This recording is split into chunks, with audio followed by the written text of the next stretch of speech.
పర్యావరణ ప్రేమికులకు నమస్కారం అండి. ఈ వీడియోలో మీరు చూస్తున్నది మన విజయవాడకు అతి సమీపంలో అనగా 6 కిలోమీటర్ల దూరంలో ఉన్న ఉండవల్లి గుహలు. రాతి కట్టడాలను తరచుగా బయటపడిన గుహాలయాలుగా ఇక్కడ స్థల పురాణం చెప్తుందండి. ఇంకా ఇవి గుప్తుల కాలం నాటివని కూడా తెలుస్తుంది.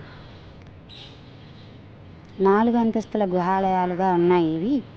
మొదటి అంతస్తులో కేవలం రాతి స్తంభాలతో ఖాళీగా ఉన్న, రెండవ అంతస్తులో ఇలా గుప్తుల కాలం నాటి వైవిధ్యమైన కళాఖండాలతో మన హిందూ దేవతామూర్తులను అక్కడక్కడ అమర్చి ఉన్నాయండి.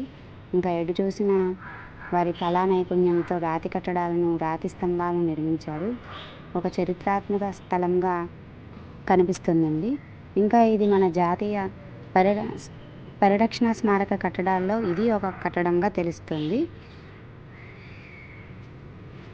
ఇంకా 3వ అంతస్తులో అనంత పద్మనాభ స్వామి వారి మూర్తితో పోలి ఉన్న సర్పశేషంపై పవలించిన విష్ణుమూర్తి వారు దర్శనమిస్తున్నారు.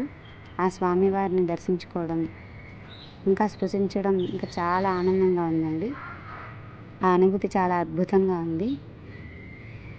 తర్వాత ఈ గుహాలయాలు బౌద్ధులు, జైనులు తమ ఆవాసాలుగా మలుచుకున్నారని ఇక్కడ ఉన్న బౌద్ధుల, జైనుల ప్రతిమలతో తెలుస్తుందండి.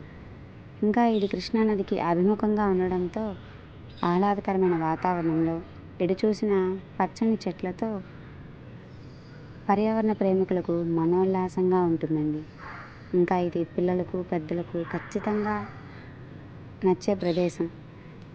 So I hope you all are let's plan for this. Thank you for watching అండి.